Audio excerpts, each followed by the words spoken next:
Jump off that exhausting hamster wheel and into balanced living with Dr. Marissa. Promise you joy in the mystery.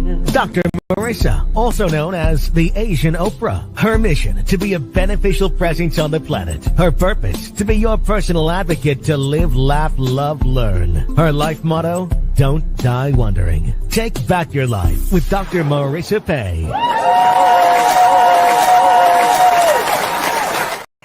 And welcome. You're tuned into Take My Advice. I'm not using it. Get Balanced with Dr. Marissa, the morning show here on KCAA, NBC News, CNBC News, and NBC Sports Radio Station, AM 1050, FM 106.5. Home to the Asian Oprah, #1 talk in the IE. Thank you very much. And streaming everywhere. iHeartRadio, Spotify, iTunes, TuneIn, Audible, Amazon Music, Tiki Live, Rumble, Podchaser, Streaker, Spreaker, and more. Why so many places? I want to balance out all the bad news out there with some good news. Good people, good series, and today's no exception. I have with me in studio today, Jeff Morris, known as the High Trust Guy, a renowned expert in building trust and fostering authentic relationships in both personal and professional settings. With a passion for helping individuals, organizations, and communities develop their trust muscles, Jeff empowers others to create environments of trust and collaboration. He believes that the word trust holds the transformative power to impact every facet of our society, personally, professionally, in our communities, and across the globe, making it essential for a more connected and harmonious world. Please welcome to my studio, Jeff Morris.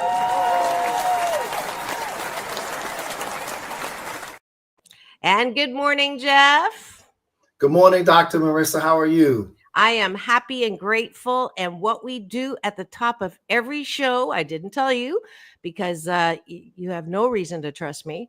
But you have to trust me because this is a good life blissipline, #blissipline, good life habit called breakfast with Dr. Marissa and whoever my guest is. And that entails taking a bite of my gratitude sandwich. So top of the bun is, what are you grateful for that's outside of yourself? And bottom of the bun is, what are you grateful for inside of yourself? What do you appreciate about yourself? That way, first thing in the morning, I'm training your muscle to look for the good things around you. And before you go to bed tonight, the bottom of the bun is to train you to not think about how much you didn't get done, the who done you wrong. Instead, you are baking your own cake and you know what you're good at, and you can go to sleep, rest assured, on self-care, which I think is the tantamount foundation to good mental health. So are you ready to have breakfast with me? Let's eat breakfast. All right. I am grateful for the upcoming world tour that I get to go on, Canada, July, Africa, August, Shanghai, November. Hawaii, September. Forgot about that one. And then Taiwan in December upcoming. And I am grateful that I get to do that. That's amazing. What are you grateful for? The Asian Oprah is really a real thing, huh? Yeah, I was actually introduced to Oprah as the Asian Oprah. So it's not something that I made up myself. So yeah. Yeah. What are you grateful for? So I'm grateful for waking up today. Obviously, that's outside of my body, but I'm a family guy at the end of the day. Married 8 years, 6 black and brown kids, right? That range from age 16 to 29. And those are some of the sources of my greatest joy in my life. Wow. That's beautiful. 8's a lucky number in Chinese. It's a homophone for good fortune. So this is your good fortune year for your wife. What's her name? Her name is Maria. Maria, for popping out 6 kids, you said? So I'm remarried. She didn't pop all 6 out. So I brought 3 and she brought 3 to the table. So okay. I was going to say, man, she's going to get an award in a second for me. But that's beautiful. That's beautiful. I am grateful for my morning coffee, which is so delicious, that savoring and the deliciousness of life. So I appreciate that about my ability to have coffee in the morning. How's that? That's What fantastic. else are you grateful for? So for me, if I'm saying inside the bun, I'm grateful for the ability. I'm a continuous learner, Dr. Pay. So I'm always waking up every day going, how can I be my best self? What can I do to be better today? And how can I be a better person than yesterday? I'm grateful for that. Beautiful. That's an appreciation. We're to the bottom of the bun right now. If you've just tuned in, you're wondering what's going on in studio. We're having breakfast as usual, top of the show, where I ask you what you're grateful for. And now we're doing appreciations. It's weightlifting to overcome the messages that say you're not all that. Who do you think you are? Don't toot your own horn, which are well meaning, more mean than well sometimes from our upbringers who meant well, but the result of that is we have a lot of people walking around looking for likes, literally, on social media, or looking for someone to love them and approve of them. But the ability to approve of yourself is incredible. So that's what we're working on. So you like your ability to learn. That's a great one. I like my ability to learn as well. Something new I just learned. I just interviewed a skincare doctor. Did you know that UV rays are highest between 10 and 2 p.m.? So to be very careful during that time for skin damage. I didn't That's know all. that. I didn't know that. One more thing that you like about yourself. So I'm going to say, to your point, because we all have these harsh critical judges that run around in our head, I'm going to say that I'm more than enough. Love it. I am more than enough. So when I lay down at night, it's not about what I didn't do, who didn't I make happy. It's I've done the best I could today, and I need to be okay with that. Absolutely great. I have a sticky that says, "Have I done the best that I could with the time that I have and the resources I have when I brush my teeth?" And that sets me in the same place before bed. I love my ability to laugh often and much, and for that I am so appreciative. And that's it for breakfast this morning, folks. Thanks for joining us. I encourage you to practice this with or without me on the air every single weekday morning live. That way you can have a habit of eating gratitude sandwiches and sandwiching your day in the most positive way. Thanks for joining us for breakfast.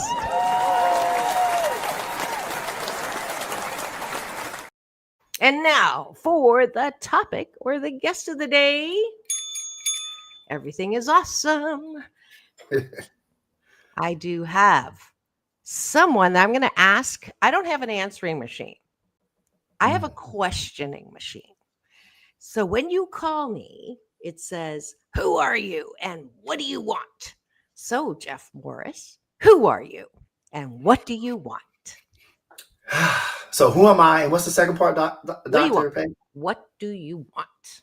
So I say I'm Jeff Morris, reflective thinker, fast-paced learner who is passionate about serving other people and making sure that I do what I can to make the world a better place.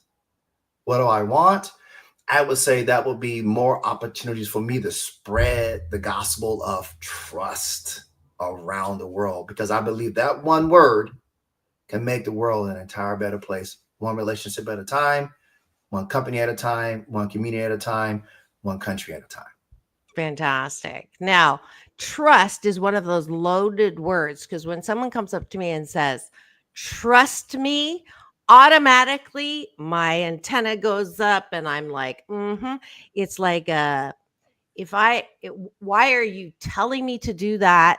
There's obviously something within and without that is going on. So I guess, how did you even come up with this as your secret sauce or your message?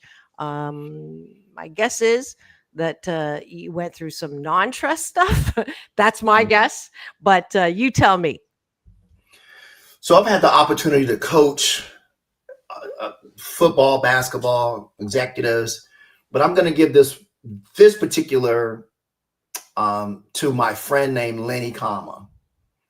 Lenny Kama is a former CEO and chairman of the board for the Jack in the Box Corporation.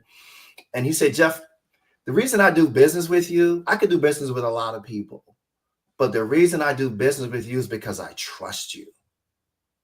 Given my position, I don't always know who I can trust.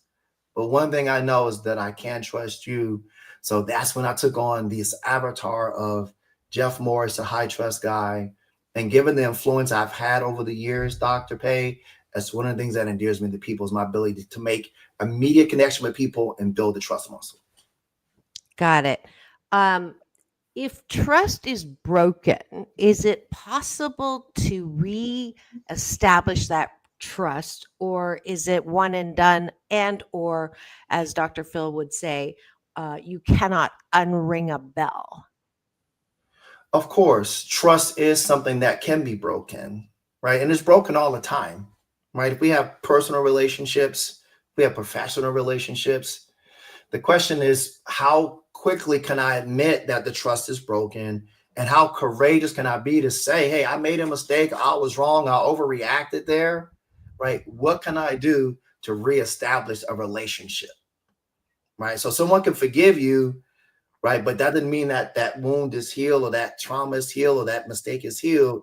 So it's about giving people grace, truth, and time. With those three things, you can reestablish trust. But what about that adage, fool me once, shame on you, fool Sure. me twice, shame on me?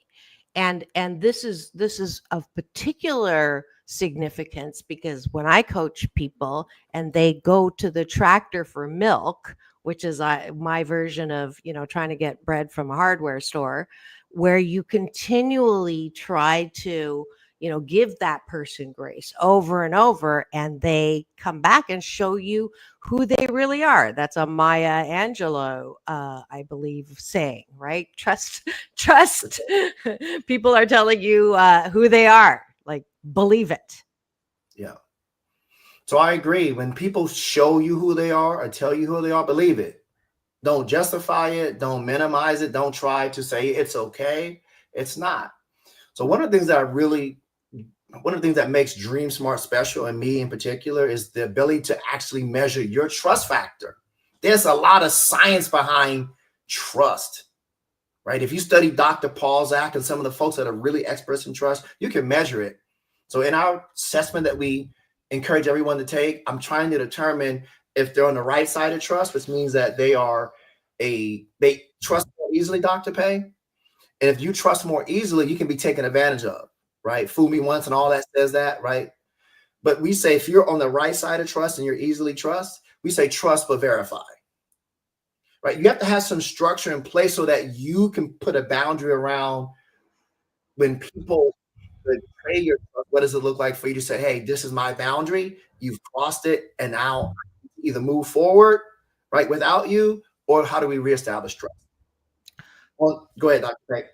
Do you have a mini version of that to use on me right now?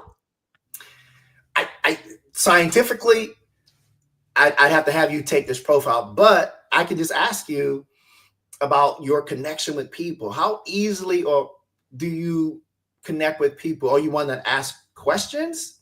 Like when you're trying to get to know somebody, if you're someone that asks questions, we will be on what we call the skeptical side of trust, Dr. Pay. So if you're on the skeptical side of trust, which I am, right? I come from a divorce and all those other things. So I don't easily trust people. So I'm going to clarify and ask questions. So if you're on the left side of trust, we're going to trust but clarify. So which one would you say? Are you a trust but clarify because you need clarity, you're going to ask questions? Or you're more accepting of people at face value and you're going to trust but verify? Which one would you say that you fall? It depends, personal or professional. I think the fact that knock on wood, I've never used formal contracts for like almost everything I do because I trust word. So when there's word and I stand by my word, And, if you say you're going to do something, you're going to do something. And I just trust that that's going to be true and then when something bad happens, I look at my entire interaction and what percent of the time did you not follow through and percent of the time where you did. And then, give the grace of, nobody's perfect. And so if there's a little bit there, then I continue. But if there's a lot there, then and I was told yesterday that there are some things like you just cannot, give a person another chance in. Right. But when someone breaks the trust, I am almost 100% unlikely to continue that interaction because of there's 8 billion people in the world to interact with. And if there's no match, whether I'm talking about dating or professionally, it's just not the right time or the right person. And right meaning timing, not no judgment against them, right? It's just not a match. And when it's not a match, then I don't need to try again. So does that make me left or right of trust? So I would say, Dr. Pay, listening to you chat, you have a trust but verify heart. Okay. Right? You're going to extend people grace, right? You're going to extend people at face value what they say is true. Can I give you an example? Would it be okay? Yes, please. And it's Dr. So Marissa. everybody, I've jacked up my meeting with Dr. Pay twice, y'all. Yeah. And I'm going to tell you, because she's a trusting person, when I saw her at the event here in San Diego, I said, Dr. Pay, I blew it a year ago. Is it possible I could still be in your show? Here's what she said. Absolutely. When can you be on my show again? And she didn't charge me any money, guys, to reschedule this. So that says that you're a trust but verify soul. And I thank you for your grace, truth, and time, giving me not 2 chances, but a 3rd chance to be on the show. Yeah. And then another one.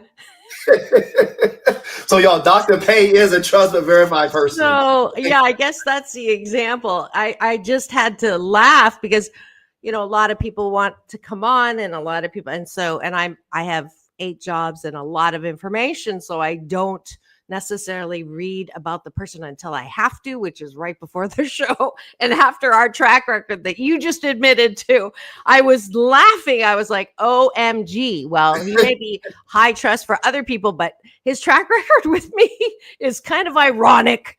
Right. But I guess as long as it makes me look like I am on the right side of trust, we're good. We're good. Yeah.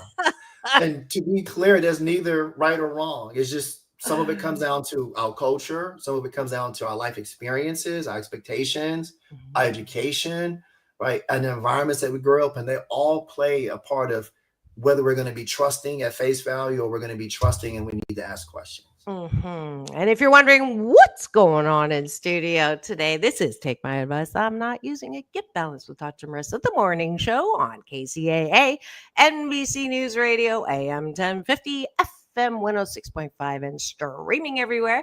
iHeartRadio, Spotify, and of course my YouTube TV channel, which if you free subscribe, you'll get an alert every weekday morning to tune in and give me the finger.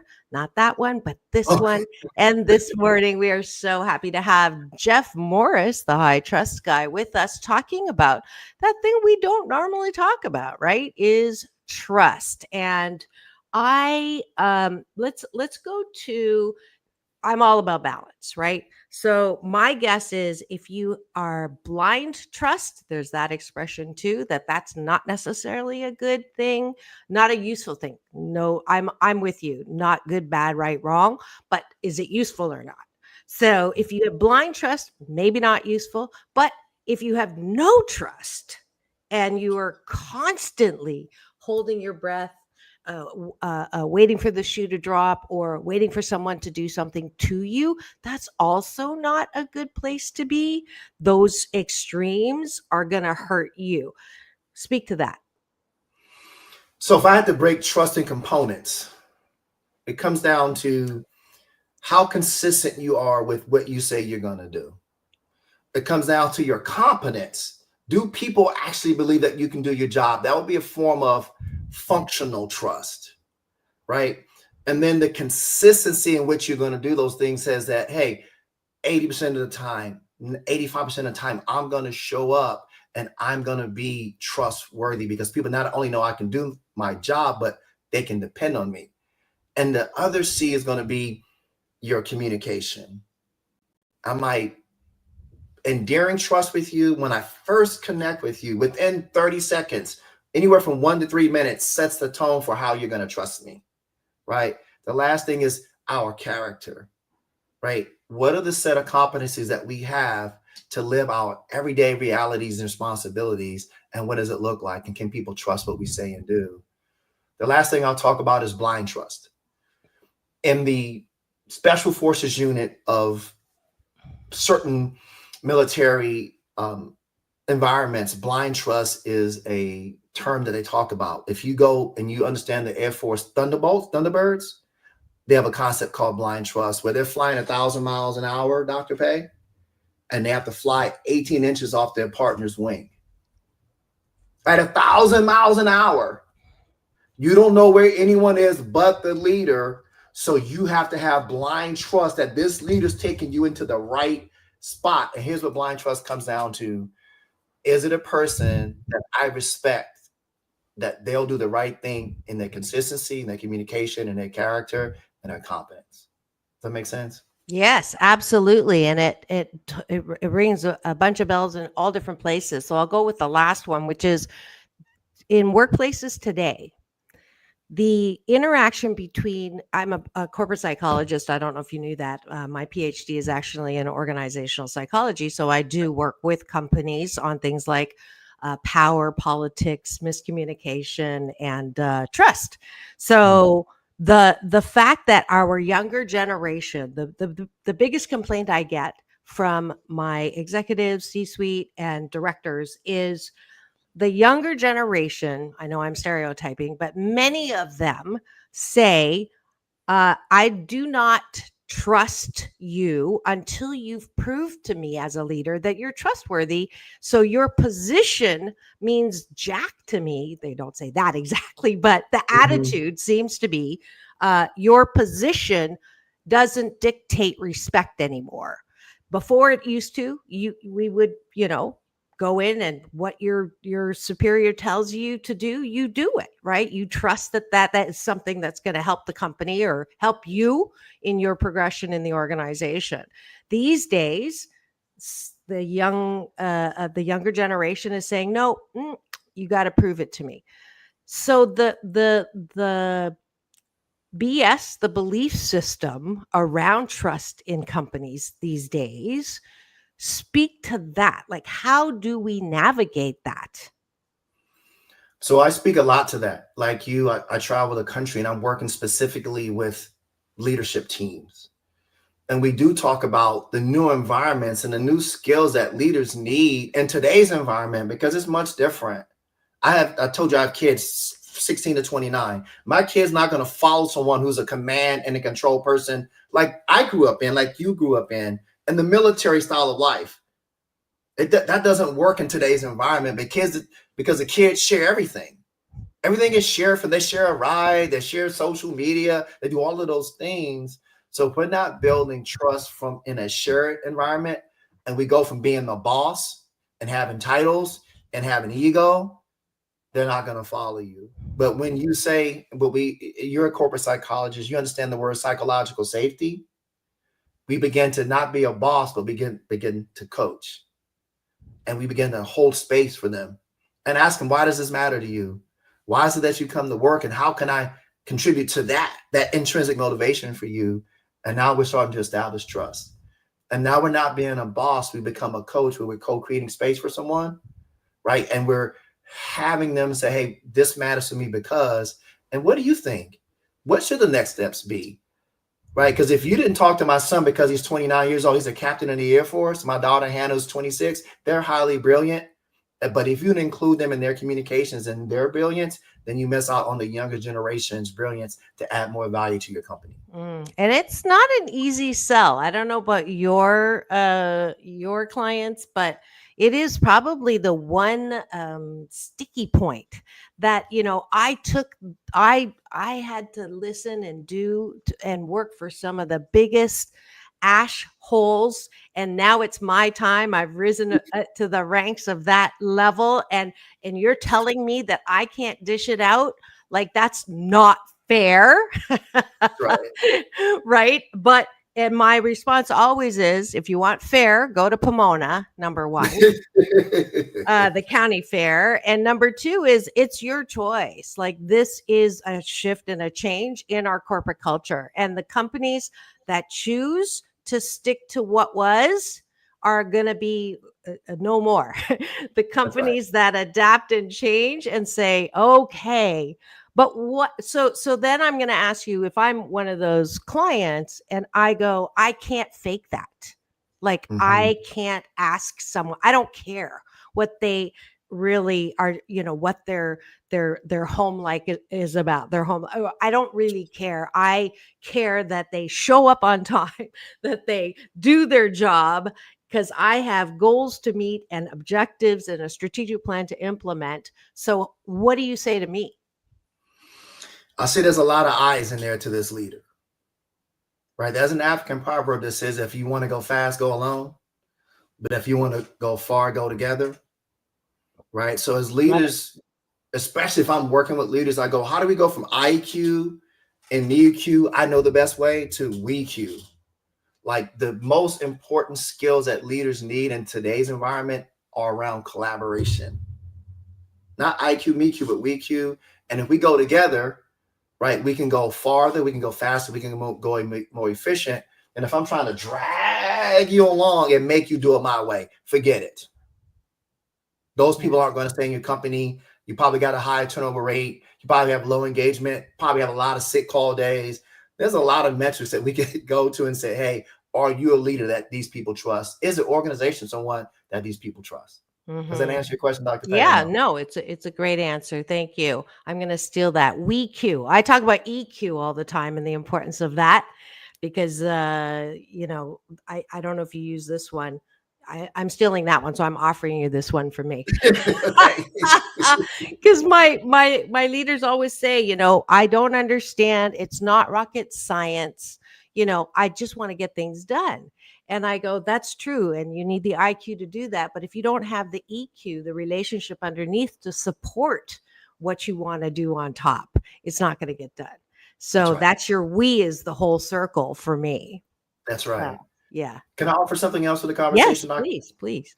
So when we think about relationships versus results, right? There are multiple studies. You're a psychologist, so you probably come across a study that says that when people were asked about leaders that they considered great, if they're a results-oriented leader versus a relationship-oriented leader, and this is out of 100, when this poll was completed, the leaders that were like myself, I'm a results-oriented leader. I'm going to get the job done. I'm fast-paced and all those things. I'm only seen as a great leader 14% of the time. Out of 100. 14%. What percentage out of 100 would you say they said, hey, the relational leader, the person that's getting along, they like you, what percentage of the time would you say that person is seen as a great leader? 80%. 12%. Oh. I want everybody to listen today. So if your results focus on your relationship, or that's only 26% of why you would be considered great. So when you're talking about balance, the situational awareness and emotional intelligence, if you can balance the both, yes, I need to get the result because that's what business is. But boy, I better manage those 4 or 5 generations in my workplace who have different values, goals, and systems and beliefs. I better manage them so that I can be seen as a great leader 74% of the time. It's a shift in our methodology that we need and a mindset and skills for today's leadership. So 74% is the combo, is what you're saying. Neither one is enough. You have to have the combo to get the majority.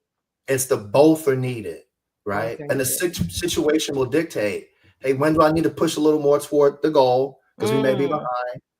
And then when do I need to be more relational because someone may be struggling? When do I coach them? When do I comfort them? When do I challenge them? Right? All of these C's come up in how we're going to both be relational and results focused. Fantastic. And it's time for us to take a quick break for news, weather, traffic, and a word from our sponsor.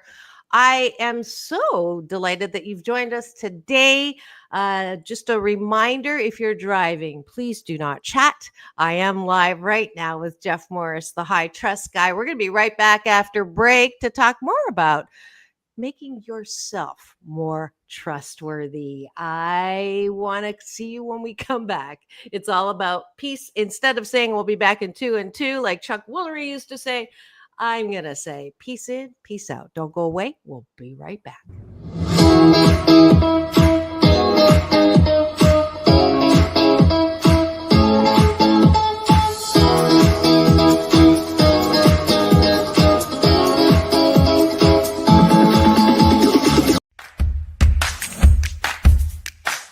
Well, she has been dubbed the Asian Oprah, and she just wants all of us to be happy.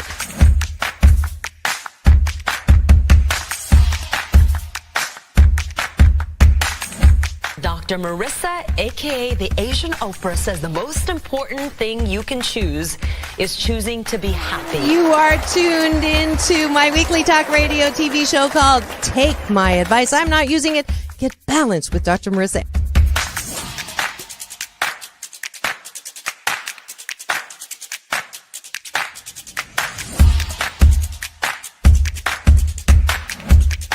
That's the idea for Dr. Marissa Pay's new book called 8 Ways to Be Happy. Many of us say, I am my own worst critic.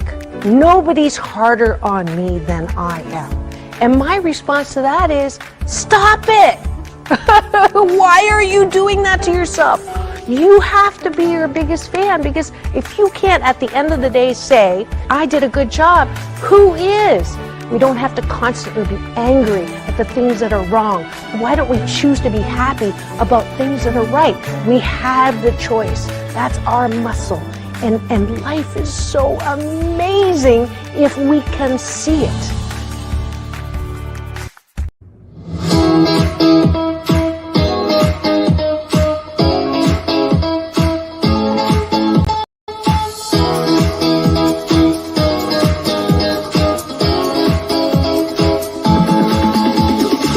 Take back your life with Dr. Marissa Pay. And we're back. You're tuned in to Take My Advice. I'm not using it. Get balanced with Dr. Marissa, the morning show here on KCAA, NBC News Radio, and streaming everywhere. iHeartRadio, Spotify, and of course my YouTube TV channel, where if you tune in and give me the finger, this one, free subscribe, you'll get an alert every weekday morning to tune in to a show that balances out all the bad news out there with some good news. We don't talk about the headlines here because it is 100% negative. If it bleeds, if it leads, you can get that anywhere. But for the past 684 consecutive weeks, you've been wonderfully supportive to come and know that you're going to get heartlines instead of headlines and learn something new. And today is no exception. If you notice, there's a guy in my studio. His name is Jeff Morris, known as the High Trust Guy. He's a renowned expert in building trust and fostering authentic relationships in both personal and professional settings, with a passion for helping individuals, organizations, and communities develop their trust muscles. He empowers others to create environments of trust and collaboration, and he does work all across the globe, making it essential for a more connected and harmonious world. Please welcome back to my studio, Jeff Morris.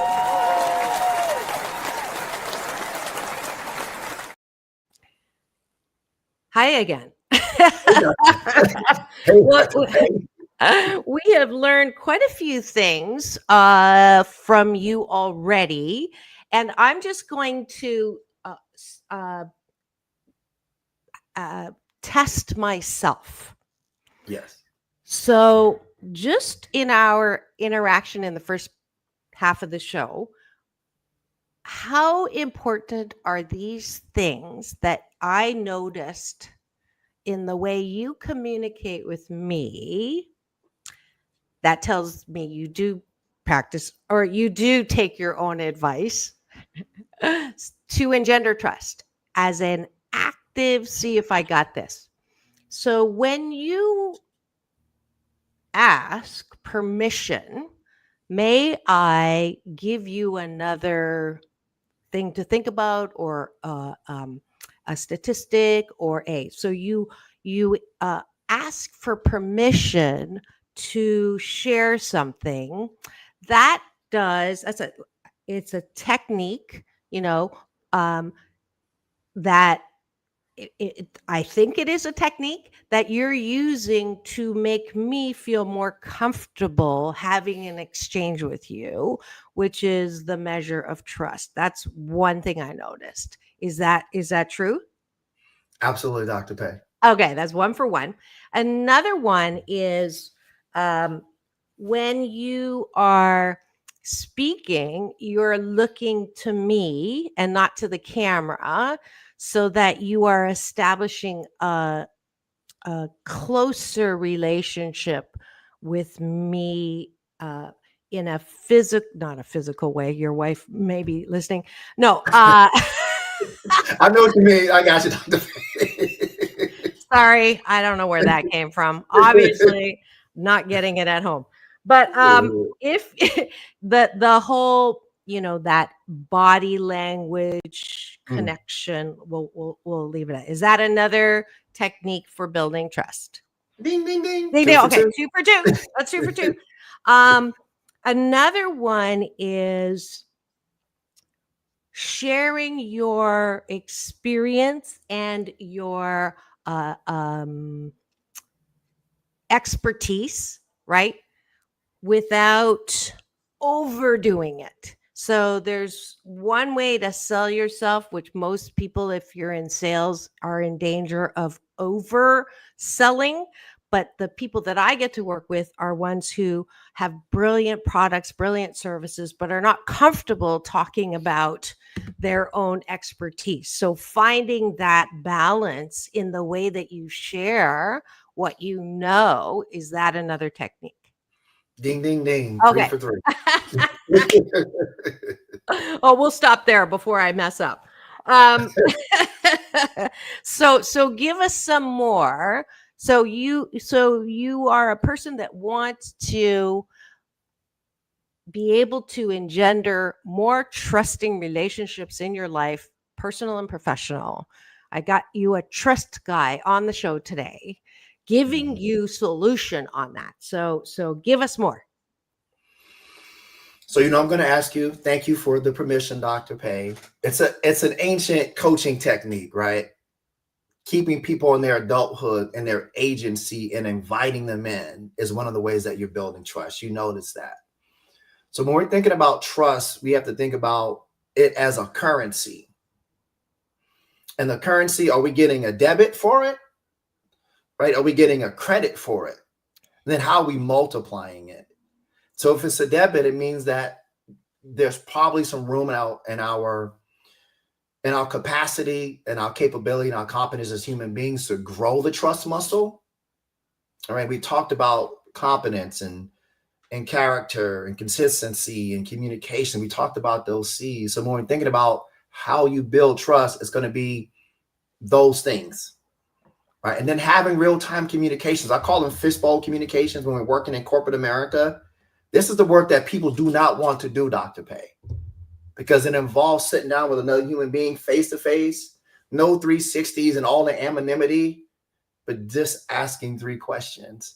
Hey, based on my current relationship and based on my current level of trust with you and I, on a scale of 1 to 10, where will you rate my trust with you? 10 being really high, 5 being not so much, 0 being I don't trust you at all.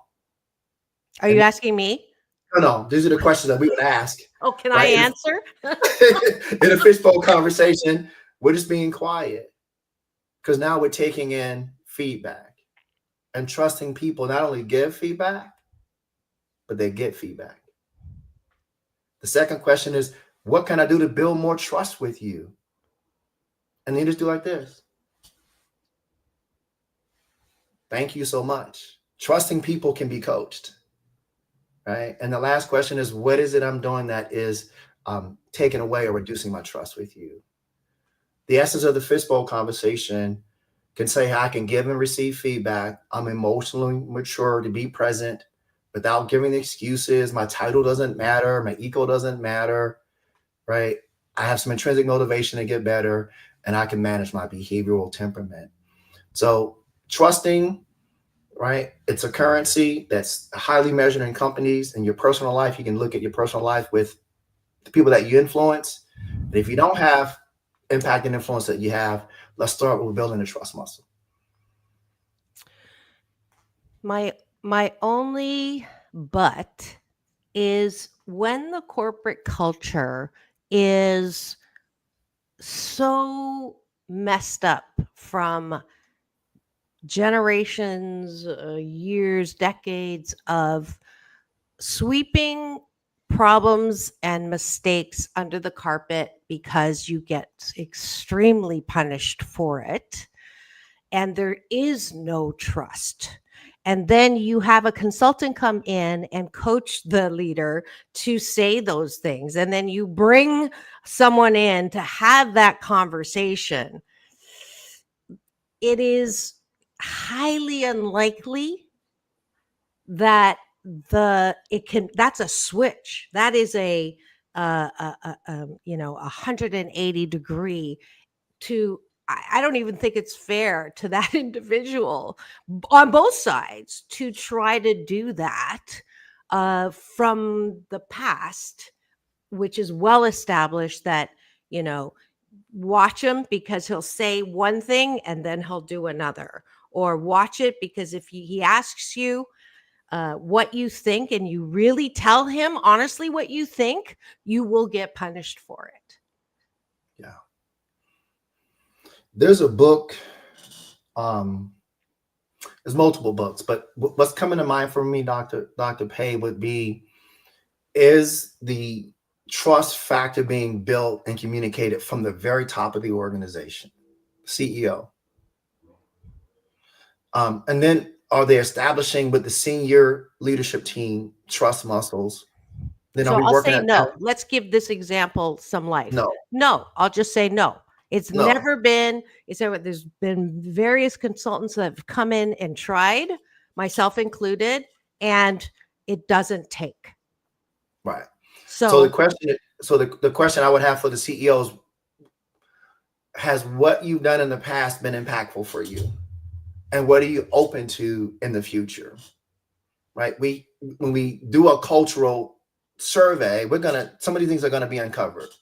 We're gonna be asking questions about the trust of the organization at the senior level, at the middle management level, and on the floor. So we're gonna be uncovering those things. I never go into a situation with the CEO unless I get permission to assess the culture. And then the CEO can say, hey, what does this say to me? What is this information? I'm a former Marine and I'm a Marine sniper. So I'm going to have intel, right? And then I'm going to create this analysis statement. Then it's up to the CEO, the senior leadership team, if they want to create an action plan around that. If they don't, that's fine. They can keep getting the same results. But if they would like to move forward, we can start to build out this trust framework. And when we see trust at a high level, Dr. Pei, we can see almost every other competence after that increase by anywhere from 15 to 20% or more. But we have to start with the idea of where are we, what have we done in the past, and where do we want to go? What will it look like for us to do something differently? I agree with you. I'm on your side. We're preaching to the choir. This is what I do as well. But the command and control orientation of companies, the mechanistic theory X, right? You do as I say, or here's the door. It's such an ingrained part of the company, as well as look at our country now. We're reverting back into that. So we love a challenge. I guess that's the good news, is that we continue to do that and to try to balance out the IQ, power is knowledge, which is a BS, a belief system that's only half true, right? Mm-hmm. And I don't have to convince you on that. Let's look at imposter syndrome and the whole you're coaching people, I'm coaching people to act in a way that is not comfortable for them, totally against what they're known for, what their track record has been. Is it possible to really get people to be genuine in these trust conversations when they don't even feel like it's them? I can't do this caring, touchy-feely stuff. That's just not who I am. You reward me with this upward movement in your company, not for that, but for my ability to get things done. So why do I have to do this touchy-feely, pain in the stuff? I get that question a lot, Dr. Pay. Especially, remember we said I'm fast-paced. I want to get the job done. I don't connect naturally with people, believe it or not. I'm more reserved because I'm focused on getting the job done. But we said that's only 14% of what makes a leader great. So it's about how do we begin to design the systems to say, who am I, right? Naturally, but who am I in service to? But I'll say the person then looks at you and say, but that is not as important as I'm tied to my goals. I'm rewarded to my goals.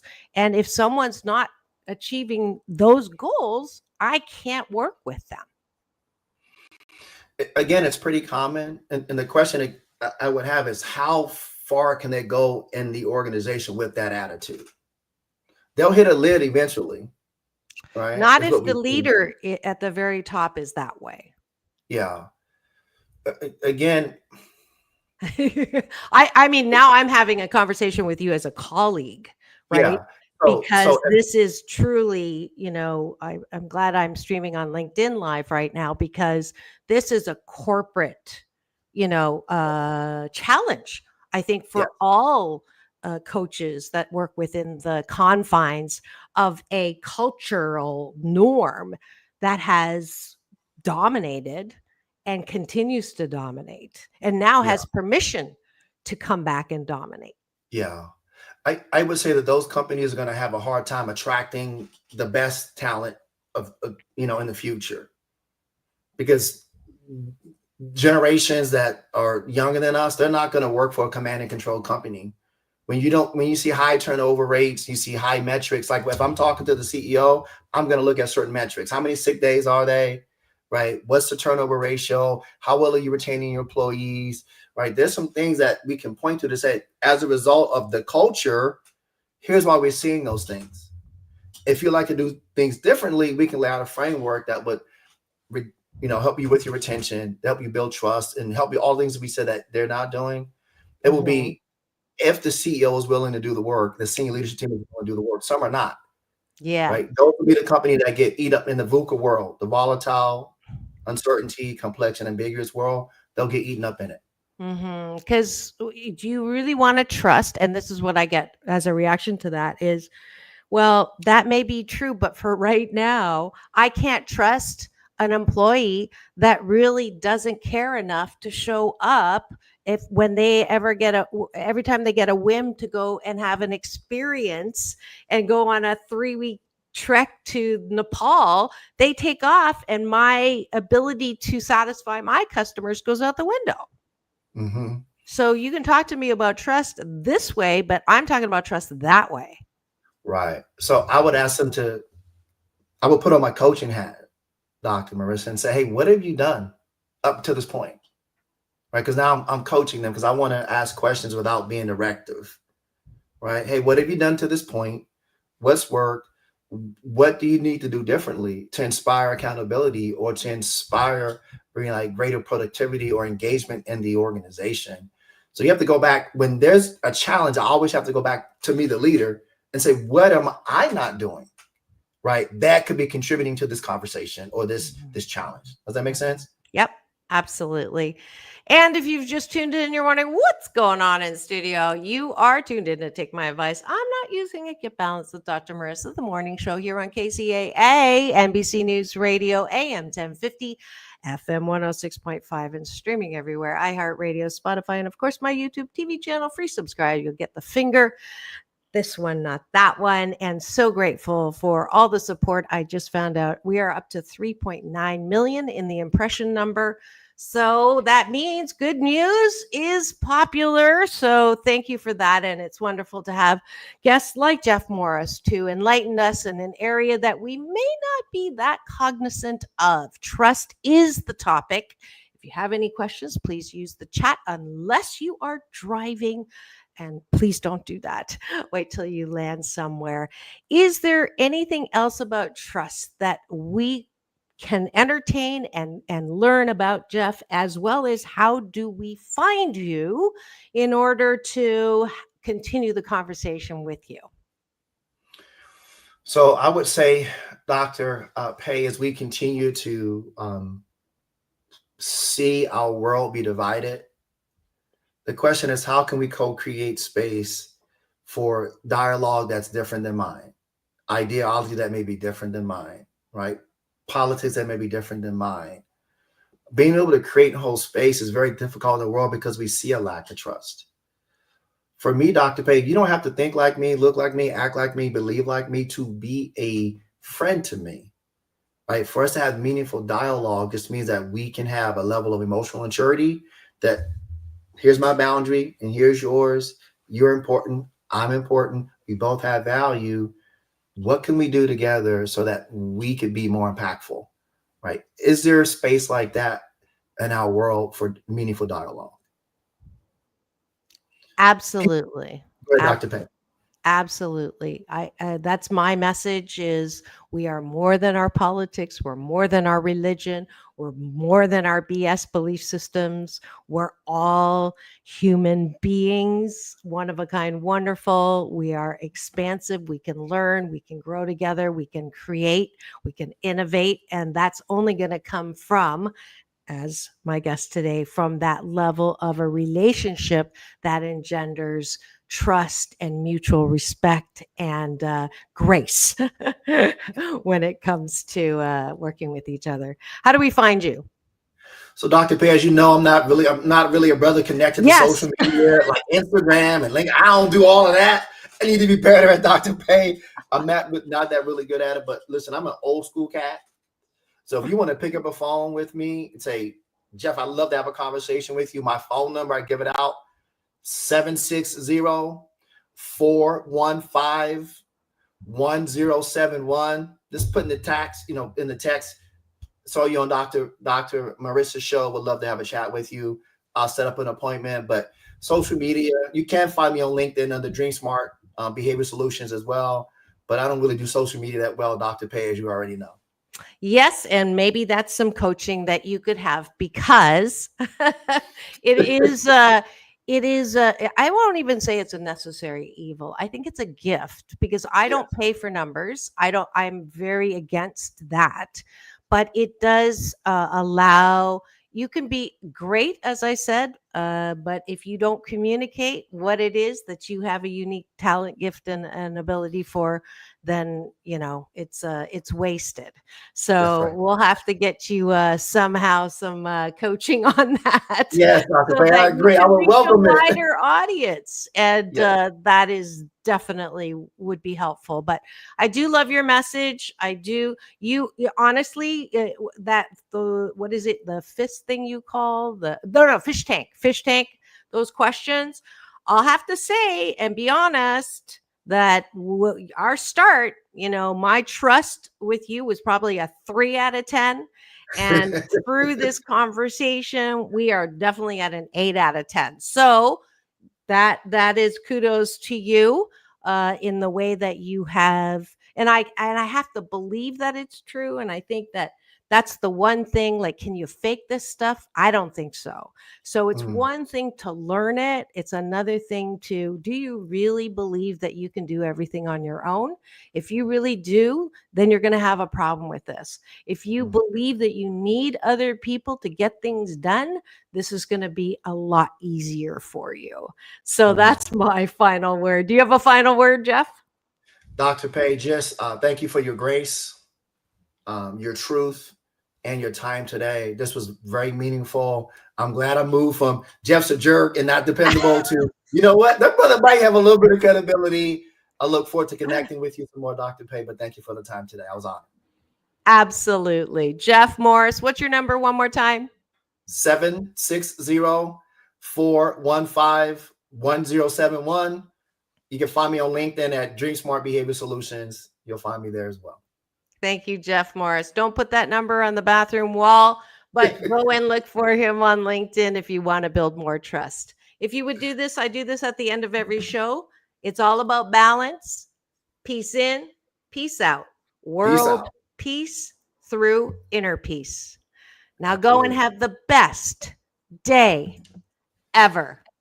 I'll see you tomorrow. Doctors in the House with Dr. Tiffany Tate.